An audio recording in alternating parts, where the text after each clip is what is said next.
Hello everyone, this is Gaurav Tripathi and watching the teacher today. Life में ऐसा बहुत कम होता है कि जब आपको उस टाइम इतनी अपॉर्चुनिटी मिले कि आप उसको रिजल्ट में कन्वर्ट करने के लिए पूरे तरीके से तैयार हों।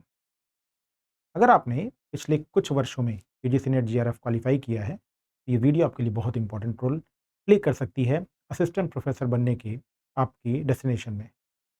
पिछले 2-3 वर्षों में यूपी में असिस्टेंट प्रोफेसर की कोई वैकेंसी नहीं आई। जो वैकेंसी है वो यूपीएचएससी एडवर्टीजमेंट 51 की है, जिसका रिजल्ट अभी नहीं क्लियर हुआ है। तो जो पिछले 2-3 सालों में यूपी में जिन एस्पिरेंट ने यूजीसी नेट जीआरएफ क्वालिफाई किया था, उनके लिए कोई असिस्टेंट प्रोफेसर की गवर्नमेंट जॉब की वैकेंसीज नहीं थी। लेकिन अब 2025 और 26 आपके लिए लेके आ रहा है 2000 से भी ज़्यादा असिस्टेंट प्रोफेसर की वैकेंसी की एक गोल्डन अपॉर्चुनिटी। और ये दो अलग अलग कमीशन से है। एक यूपी पीएससी की जीडीसी वैकेंसी और दूसरी उत्तर प्रदेश के शिक्षा सेवा चयन आयोग यानी यूपी ईएसएससी की एडेड कॉलेजों में असिस्टेंट प्रोफेसर की वैकेंसी। तो ये ईयर जो है वो आपके असिस्टेंट प्रोफेसर बनने की जो अपॉर्चुनिटी है उसका ईयर है। कैसे ये अपॉर्चुनिटी आप अपने रिजल्ट में कन्वर्ट करेंगे, ये वीडियो उसी पे है।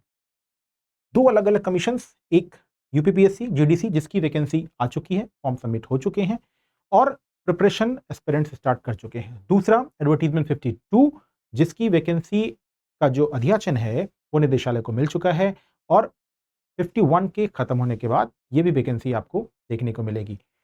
कैसे इस वैकेंसी को अपॉर्चुनिटी कैसे इन वैकेंसीज की अपॉर्चुनिटी आपके लिए गोल्डन है, क्योंकि आपने पिछले अगर 2-3 वर्षों में नेट जीआरएफ क्वालिफाई किया है तो दो अलग अलग कमीशंस आपको असिस्टेंट प्रोफेसर बनने के लिए वैकेंसी या अपॉर्चुनिटी देने वाले हैं। अब गोल्डन चांस कैसे होगा? ये दो अलग अलग कमीशंस, एक यूपीपीएससी का जीडीसी और दूसरा यूपी का शिक्षा सेवा चयन आयोग। 1253 पदों पर वैकेंसी आ चुकी है जीडीसी की, फॉर्म सबमिट हो चुके हैं और प्रिपरेशन एस्पिरेंट स्टार्ट कर चुके हैं। दूसरा जो है वो जीडीसी है। अब ज़्यादा बेहतर अवसर कैसे है कि आप प्रिपरेशन शुरू करें, जीडीसी का एग्जाम दें और जब तक आप जीडीसी का एग्जाम देंगे तब तक ये वैकेंसी आपको फिर मिल जाएगी। तो पूरी कोशिश कीजिए कि जीडीसी में सेलेक्ट होइए। अगर कुछ ऊंच नीच होती है तो अगली वैकेंसी आपके लिए रेडी होगी। ऐसा बहुत कम होता है कि जब बैक टू बैक वैकेंसीज आपको मिले, और कब मिले? जब आप एलिजिबिलिटी अभी क्वालिफाई करके आए हों, आप बहुत फ्रेश एनर्जी के साथ हों। और जब आप फ्रेश एनर्जी के साथ होते हैं, एलिजिबिलिटी आपके पास होती है, तो अगर आपको इतने बैक टू बैक अवसर बड़ी वैकेंसीज के मिले तो यह आपके लिए किसी गोल्डन अपॉर्चुनिटी से कम बिल्कुल भी नहीं हो सकते हैं। तो आपने एलिजिबिलिटी हासिल की है, आपने अभी नेट जीआरएफ क्वालिफाई किया है, सब्जेक्ट अच्छे से पढ़ा है, तो ये आपके लिए बहुत इंपॉर्टेंट रोल प्ले करेगा, क्योंकि आप सब्जेक्ट पिछले कुछ वर्षों से लगातार पढ़ रहे हैं। लेकिन इस वैकेंसीज को रिजल्ट में कन्वर्ट कैसे करेंगे? सिर्फ सब्जेक्ट तो नहीं आता, जीएस भी आता है। अब नेगेटिव मार्किंग होगी क्योंकि जीडीसी का एग्जामिनेशन है। अब वो सभी एस्पिरेंट फाइट करेंगे जिन्होंने नेट या जीआरएफ या जो बहुत स्मार्ट एस्पिरेंट्स हैं, वो सब अब आपको कॉम्पिटिटिव एग्जाम में एक दूसरे से फाइट करते हुए निकलेंगे। तो ज्यादा स्मार्ट जो होगा सिलेक्शन उसी का होगा। कैसे इस अपॉर्चुनिटी को रिजल्ट में कन्वर्ट करते हैं, देखते हैं। कैसे करेंगे? आपको 4 इंपॉर्टेंट पिलर्स की जरूरत होती है। पहला है smart planning, smart strategy. Smart planning या स्मार्ट स्ट्रेटजी क्या होती है? पहले आपको पूरा सिलेबस आना चाहिए, आपके सब्जेक्ट का सिलेबस और जीएस का सिलेबस। एक टेंटेटिव टाइम मानिए, 4 मंथ, 5 मंथ, 3 मंथ, और अपने जीएस के सिलेबस को और सब्जेक्ट के सिलेबस को इतनी मास्टर प्लानिंग के साथ स्ट्रेटजी बनाइए कि वो उस 90 दिन या 4 महीने 120 दिन या 5 महीने 150 दिन में पूरा कंठस्थ हो जाए। यानी आप इस स्टेज में हो एग्जामिनेशन का प्रीलिम्स क्वालिफाई कर लें। फिर दूसरी इंपॉर्टेंट चीज है कि ये कैसे हो पाएगा?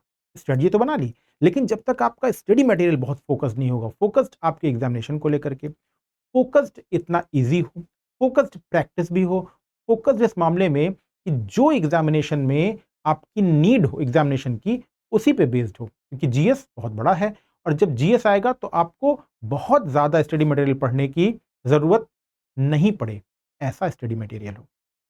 फिर तीसरी इंपॉर्टेंट चीज है कंसिस्टेंसी, स्ट्रेटजी बना लेंगे, टाइम टेबल बना लेंगे, सारे अच्छे कंटेंट जुटा लेंगे, लेकिन अगर आप कंसिस्ट नहीं होंगे, लगातार नहीं पढ़ेंगे, तो ये जो अपॉर्च्युनिटी का टाइम आपको मिला है, ये आपके रिजल्ट में कन्वर्ट नहीं होगा। क्योंकि ये समय इतनी तेज़ी से निकलेगा कि आपको पता भी नहीं चलेगा। क्योंकि फेस्टिवल्स का सीज़न है, फिर ठंड आ जाएगी और फिर जैसे ही नया ईयर आएगा, यूपीपीएससी अपना एक कैलेंडर जारी करेगा, उसमें जीडीसी की वैकेंसी फर्स्ट क्वार्टर में ही वो कराने की कोशिश करेगा और फिर समय इतना कम बचा होगा कि आप सब्जेक्ट और जीएस को एक साथ प्रिपेयर करने में नाकाम हो सकते हैं और ये अपॉर्च्युनिटी आपके हाथ से निकल सकती है।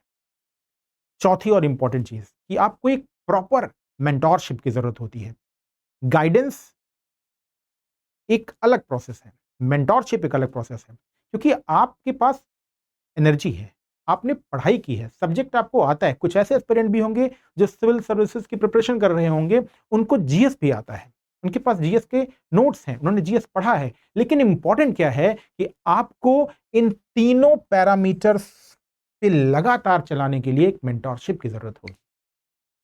तो ये 4 पैरामीटर्स के साथ, इन 4 पिलर्स के साथ अगर आप आने वाले 4-5 महीने लग जाएंगे, तो ये निश्चित है कि आपकी जो अभी तक की मेहनत थी नेट जेआरएफ क्वालिफाई करके या जीएस पढ़ करके, वो असिस्टेंट प्रोफेसर के रिजल्ट में कन्वर्ट होकर के आपके सपनों को पंख और ऊंचाई दोनों देके जाएंगे।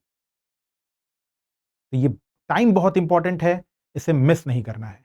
किसी भी तरीके की अगर आपको कोई जानकारी, कोई मेंटोरशिप या कुछ और स्ट्रेटजी से संबंधित जानकारी चाहिए, आप मुझसे जुड़ना चाहते हैं, तो मेरा कॉन्टैक्ट नंबर है 6393565662 6393565662। आप इस पे व्हाट्सएप कर सकते हैं। अपने नाम के साथ व्हाट्सएप करेंगे तो मुझे आपसे कॉन्टैक्ट करने में आसानी होगी। ये गोल्डन अपॉर्च्युनिटी है, इसे मिस नहीं करना है। 2 और चीज़ों पे फोकस कीजिए। अपने अंदर बिलीव लाइए और किसी भी तरीके की जो नेगेटिविटी है, उससे दूर रहिए। एग्ज़ामिनेशन बहुत बाद में होगा, पता नहीं होगा कि नहीं होगा, बहुत धांधली होती है, कुछ भी होता हो, लेकिन जो पढ़ता है, उसका सिलेक्शन ज़रूर होता है। अगर आप पढ़ेंगे, तो इसकी आधी भी वैकेंसी में आप सेलेक्ट होंगे और अगर नहीं पढ़ेंगे, तो इसकी 10 गुना वैकेंसी होगी, तब भी सेलेक्ट नहीं होंगे। तो नेगेटिविटी से दूर रहिए, पॉजिटिव एनर्जी के साथ, पॉजिटिव वे के साथ बढ़िए और इस अपॉर्च्युनिटी को मिस ना होने दीजिए। फॉलो कीजिए द टीचर्स टुडे को और जुड़िए हमसे। Good bye.